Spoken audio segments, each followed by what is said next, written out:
আমি কড়াই বসিয়ে দিয়েছি, কড়াইতে আমি তেল দিয়ে দিচ্ছি। তেলটা প্রায় গরম হয়ে এসছে। এর মধ্যে আমি দিয়ে দেবো গাঠিটাকে আমরা সিদ্ধ করে নিই। এবার আমরা ডাইরেক্ট গাঠিটাকে আমি একটু ভেজে নেব।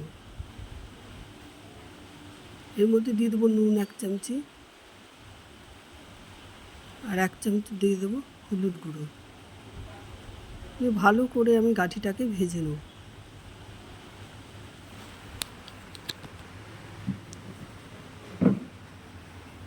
গাঠিটা প্রায় আমার ভাজা হয়ে এসছে। এবার আমি গাঠিটাকে তুলে নিলাম।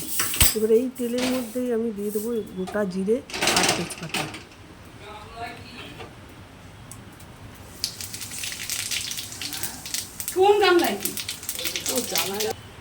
এর মধ্যে আমি আলুটাকে দিয়ে দেবো।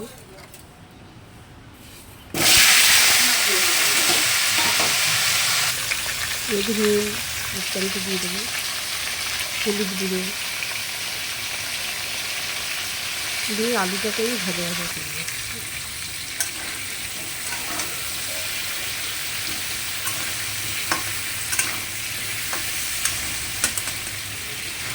আলুটা তো আমার হালকা ভাজা হয়ে এসছে। এর মধ্যে দিয়ে দেবো আমি চিংড়ি মাছ। আলুর সাথে হালকা করে আমি চিংড়ি মাছটাকে ভেজে নেব।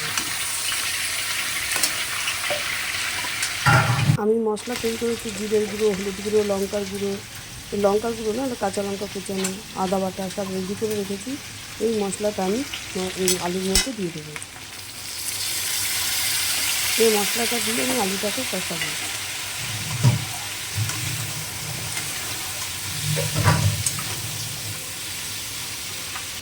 কষানোর মধ্যে একটু অল্প পরিমাণে জল দিয়েছি। আলু কষানো প্রায় হয়ে গেছে। এর মধ্যে আমি দিয়ে দেবো গাঠিটা। একটু ভালো করে কষিয়ে নিয়ে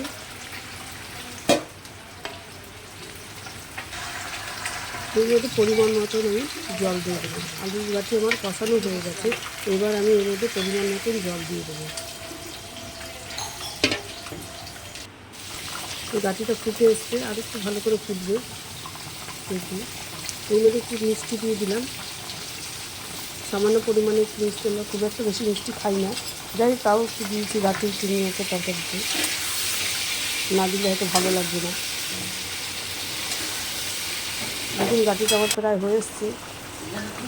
এর মধ্যে আমি ধনে পাতা কেটে রেখেছি, ধনে পাতাটাকে আমি দিয়ে দেবো। সব এই গাঠিটা আমার নামিয়ে দেবো। গাঠির তরকারিটা আমার হয়ে গেছে।